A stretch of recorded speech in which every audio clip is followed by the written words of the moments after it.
Kamusta naman kayo ng mommy mo? She's fine. Mabait na po siya sa akin. Hindi na po siya masungit. Nag-sorry na po siya sa akin. Sabi ko naman sa'yo eh. Hey, I'm happy for you.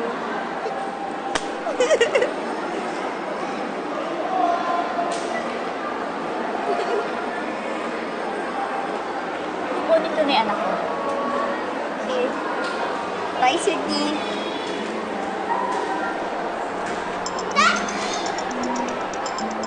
Alagaan mo mabuti ang anak mo. Napakaswerte mo na naging anak mo si Sydney. Salamat.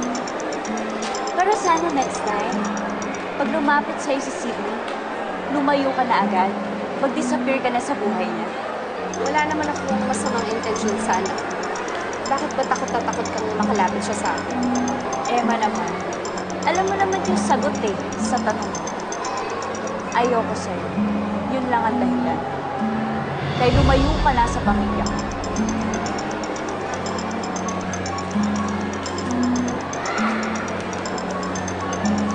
Tara na! Sige na! Ito nga. Kanina ka patawag ng tawag. Manang Loleng? Happy na! May dapat ka malaman tungkol kay Sydney. Manang, anong tungkol kay Sydney? Hindi ko po kayo marinig. Choppy po. Mo si Sydney!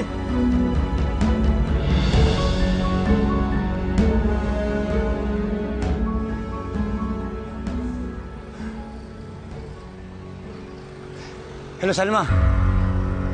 Ano bang number ni Georgia? Oo. Nagpalit siya ng number kasi nawala yung phone niya.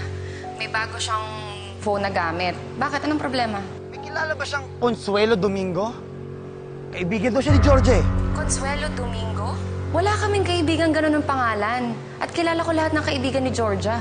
Nasabi ko lahat ng sikreto ni Georgia. Sinabi ko na kami ay nagnakaw kay Sydney. Na si Sydney, na anak ni Emma. Teka, bakit? Paano nangyari? Ano yung tsura ng babae? Medyo mataba, malalim ang boses, malaking mata. Naku naman, si Loling yun. Si Manang Loling yun. Paano nangyari? Sinong Loling? Si Manang Loling ang matagal ng maid nila, Rome. Galit yan kay Georgia. Magsusumbong yan kung hindi kay Rome, kay Emma. Pare-parehas tayo malilintikan yan eh.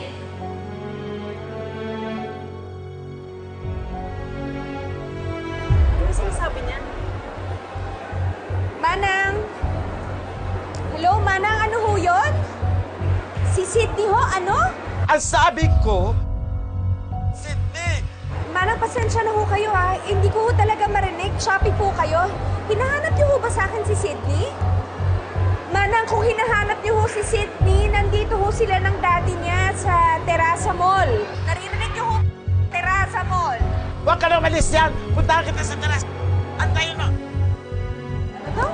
Hindi ko maintindihan. Ang naririnig ko lang puro Sydney, Sydney. Eh, mukhang pupunta naman dito. Tayo na lang natin. Tayo na.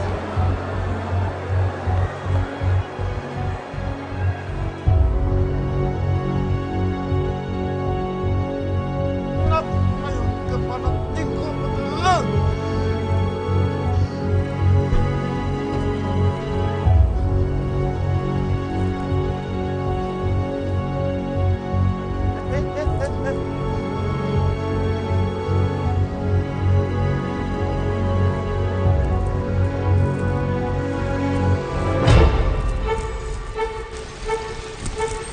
Dave! Bumalik ka na dito! Nakita ko na siya! Mama! Tulong! Saan ka pupunta? Dito ka lang. Ako makakilero! Ako Ano ba kailangan? Pati yan! Pati! Dito tayo! Natatakas ka pa, ha? Saan niyo ako?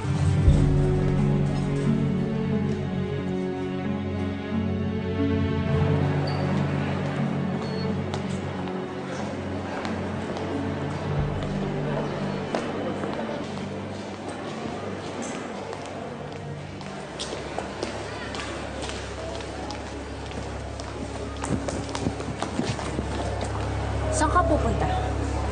Ano pakialam mo kung saan ako pupunta? Saan ka nga pupunta? Makikipagkita ko kay Manang Loling. Bakit bawal? Oo, kaya hindi kayo pwedeng magkita ni Loling. Para! Mama, para! Sandali!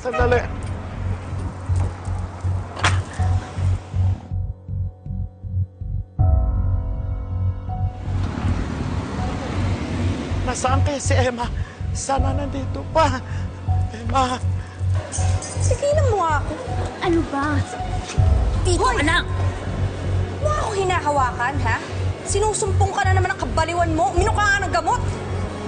Alam, nandito ka lang eh. Kung si Sydney yun, pwede mo akong bakuran dahil anak mo yun. Pero si Loling, wala kang karapatan na pigilan ako makipagkita sa kanya. Excuse me? Wait nga. Hindi ako makakapaya na magkita kayo ni Loleng. Guard! Guard! Pakihawakan nga yung babaeng yan, ha? Nababaliw ata, ayaw pa nabasin dito. Ano ka makakalapit-lapit sa akin, ha? Bitawan niyo ako!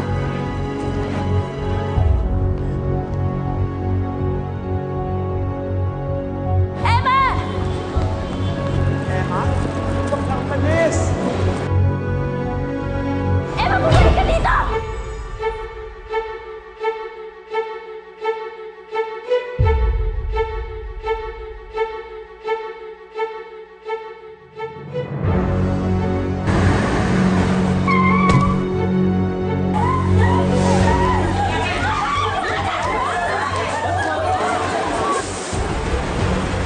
Diyos ko! Teka lang! Manang! Manang Loling!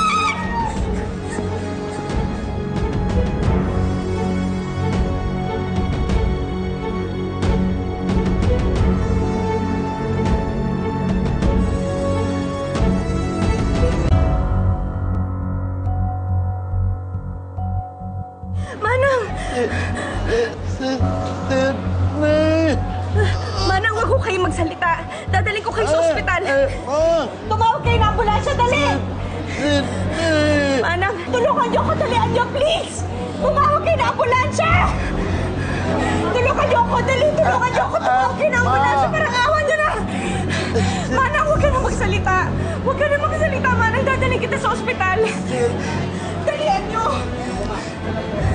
Manang, dadaling ko kayo sa ospital! Huwag ko kayong matulog, Manang! Please!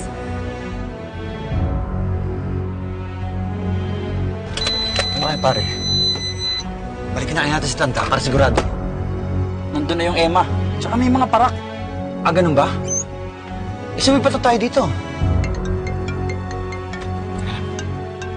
Ito. Tumatawag sa Panginoong Georgia. Daddy, bakit kaya gano'n si Mami? Lagi po siyang galit. Ayaw niya po tayo samahan dito. Baka pagod lang ang mami mo. Kaya mo, andito naman ang daddy, ha? Okay, ganito. Isipin mo na lang na date natin tong dalawa, okay? Father and daughter date natin to. Sige na, umimiti ka na dahil pumapangit ka pagka hindi. Okay, sarap mo. Yan! Dumidikit. Isa ba? Diyos ko, tulungan niyo po si Manang Loling. Tulungan niyo pong malampasan nito. Kayo na pong bahala sa kanya.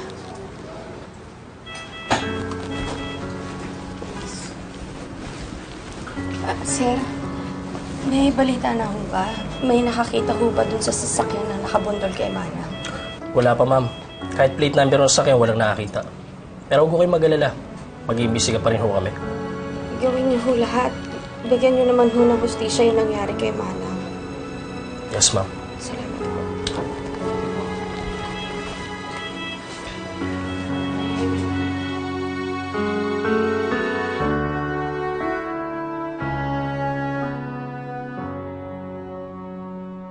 Kahit kailan talaga, pahamak ka. Alam mo, hindi mo mangyayari lahat kung hindi mo ginamit yung utak mo. Ipinahamak mo pa ako kay Loleng. Tama na, tapos na yun. Tumbali, matanda eh. Hindi pa nga natin alam kung patay yung matanda eh. Wala ba nakakita sa inyo? O kaya yung plate number ng kotse niyo? Sobrang dami ng tao kanina, kaya hindi na namin napansin. Eh, paano kung mahuli tayo, ha? Yung sasakyan nyo na ginamit, i-dispatchan nyo na yung babayaran ko na lang. Isip kayo. Eh si Loling, paano kung buhay pa yun? Naku, ma'am, sana kayo na lang nagatid sa ospital eh, no? Paano hindi na kayo umasa kay Emma? Para sa ganun, nabantayan niyo pa yung matanda. Hoy, may iisip ko pa ba yun, ha? Eh ngayon yan, natataranta na ako eh. Kailangan ko umuwi agad. para malaman ko kung saan ospital dinala ni Emma si Loleng. Tapos sasabihin ko sa inyo agad, puntahan niyo yung ospital ha. Alam niyo na yung gagawin ha. Ikaw ha.